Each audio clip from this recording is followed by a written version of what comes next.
I think it's really important to talk about people being hired based on their skin color. And for 250 years, it has been mediocre white men who have been hired based on their skin color. And those are facts. I mean, that's I've heard people say DEI is racist. If that's what you believe, you know nothing about diversity, equity, inclusion, and you know nothing about racism, and that speaks to you as a human being.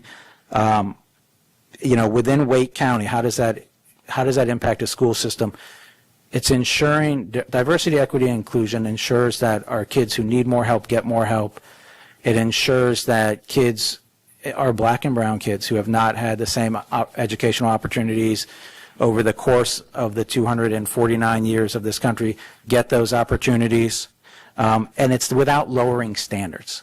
That's the thing that drives me nuts the most. That's being real, and I've said this before, people who throw around DEI hire is they're just replacing the N-word with DEI hire. That's what they want to say. We get it. You guys are all losers. Sorry. Not anybody in here. I'm not talking about anybody in here. It's what I hear on TV when we had the plane crash and you had people on TV questioning, should I see a black pilot? Do I think they're a DEI hire? No, that's racism, to think that way. And so in our school system too, and if you look at our staff and you for 1 second think that any of them are hired with a lower standard, oh man, could not be more wrong. Whether it's anyone of any race, of any gender sitting over there, they are supremely qualified in what they do. That's how Wake County hires.